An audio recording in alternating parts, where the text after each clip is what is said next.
Hi everyone. Today we're at Mighty Quinns in the Upper East Side to talk to Micha Magid, their CEO, about how they're growing the brand and how they're using Lunchbox. If you've ever heard the words burnt ends, they've always been associated in New York with the amazing food here at Mighty Quinns. Let's come inside.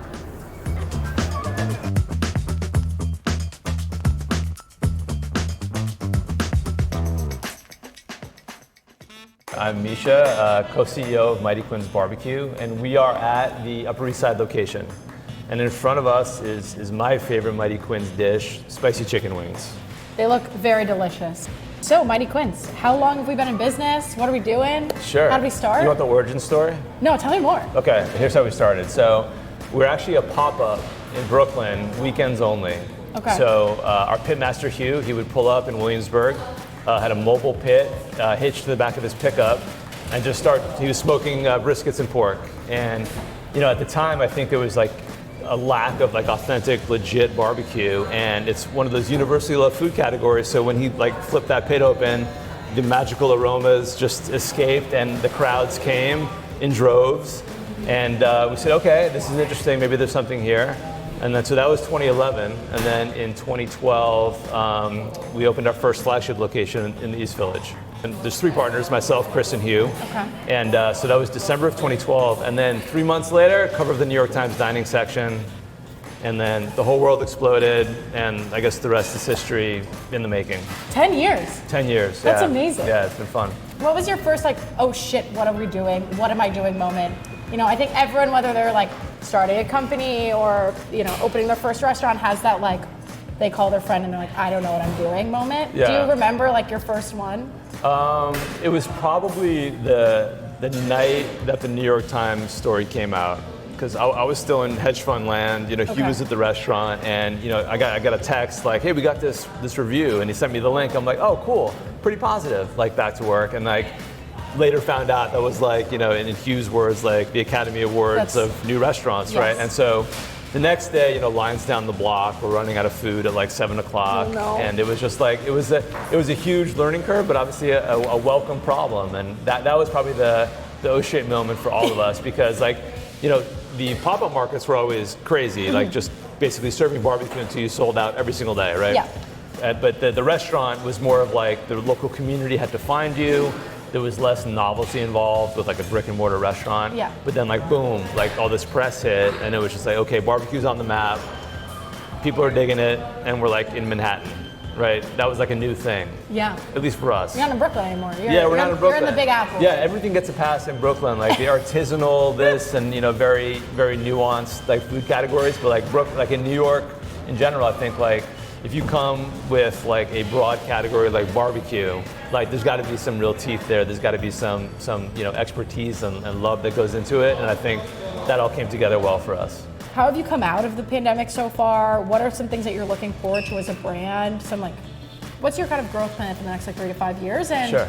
How did you have that vision while going through the depths of COVID? The depths of COVID. Well, the pandemic, obviously, terrible period for the world. For us, it was almost like a cleansing of the company. We were forced to kind of break the business down to its foundation and understand what elements were core and what elements were kind of nice to have, not need to have. Mm-hmm. And just through doing that, we kind of understood, how we can maximize value through, utilizing resources in a more productive way. Okay. And so coming out of the pandemic, we kind of maintained that philosophy, and having our digital business already set up pre-COVID really helped, because as New York City dining rooms closed, the team didn't miss a beat because bags just went out the door instead of on the tables.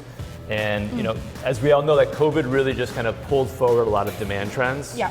Delivery, off-premise consumption, all that good stuff. And for us, what we're excited about now is exploring new channels of revenue generating. So for example, we're opening in Tampa Bay. We talked about that. So that's a new revenue channel for us. And I think it's in a phenomenal market. We have a great location on a corner with great visibility. So that will really validate what the capabilities of the business are through this new channel that's also doing in-house and delivery at the same time. So really maximizing what you can do in 4 walls. Oh, wow.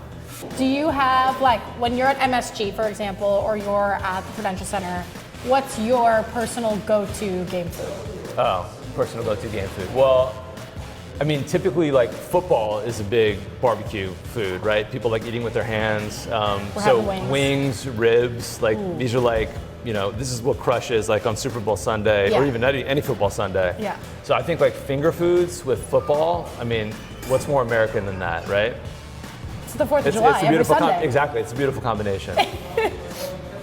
Who are you outside of work? When you're not talking about wigs, when we're not trying to grow this business, what's keeping you in New York? What keeps you sane? Yeah. Like who are you? That's a good question. I feel like living in the city, it's a very constant, noise-riddled, kind of pressured cooker type environment. And I feel like getting into nature is like my decompression. So I have kids now, so you know, driving upstate, going into the woods, you know, getting dirty, chopping trees, that cool stuff. Doing the thing. Old school, savagey, you know. Bear Grylls kind of vibes. Without New York Bear Grylls. Yeah, without scaling down mountains and things that will get you killed. Yeah. Maybe lose a finger. I'll do maybe lose a finger, but I won't do get killed. It's like an urban Bear Grylls situation. Kind of like that, yeah. You have some kids. What does the kids menu at home look like on the Mighty Quinn's menu?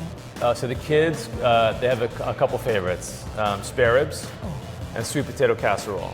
Oh, yeah. Hot take. I would have thought mac and cheese. No, I know, you would think that, right? Yeah. My kids used to house the mac and cheese. Now they're on to the... Their palates are developing. I guess, yeah. Somehow pizza is the mainstay. Yeah, but you have to be careful with the order, because if you put the sweet potato casserole first, that will be housed, and then there's no rib room, so you don't get the protein in. So it's almost like feeding a pet. You have to portion control, right? Protein, sweet potatoes, and then... Do they make the kid dishes where they have to like they have to take the layers off, like with my dog, like the dog is like hit the thing for more food? Ooh, like that's a good idea. Like instead of a bento box for kids, it's like the first layer, the second layer, the third layer? No. We could start one. That's a good idea. We actually do dirty fries with the meat on top of the fries. So like if you wanted your kids to really get into the protein before the fries, you have to kind of dig your way through those. It's like a kid disco fry. Basically, yeah. Okay. What really sparked kind of your eye on Lunchbox? Why was Lunchbox the platform that you decided to go with to kind of help you ride through the rest of the pandemic? Sure, no, it's a good question. So I guess before we onboarded with Lunchbox, we had a native ordering platform, and then we had a loyalty platform, and they didn't talk to each other. Okay. So the loyalty just lived with the app, and like native web, which is like its own thing. And then so we knew that was not a sustainable dynamic. Like they all had to kind of be integrated, and people who oscillated from app to web needed to benefit with their loyalty program. So that was one of the main features actually that attracted us to Lunchbox, because you guys had that. And we also saw this world where all these little modules were integrated, but they're all disparate.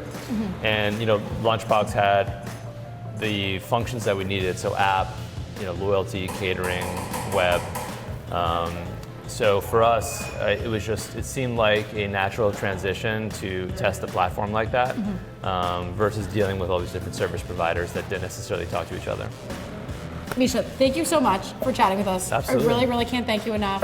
On behalf of pretty much anyone that ever worked on 37th and Broadway, that got your burnt ends, which I ate pretty much twice a week for about 3 years. Thank you so much for building an incredible establishment, an incredible community, sitting down with us with Lunchbox today. We're so excited to watch you grow. I can't wait to fly to Tampa and drive my rental car through your drive-thru. Okay. And I'm so excited for your next chapter. Thank you. And I'm going to pass your thank you is going to move through me to the whole team that is Mighty Quinns, because they're not my burnt ends. But I appreciate it. Thank you for coming by. Thank you, guys.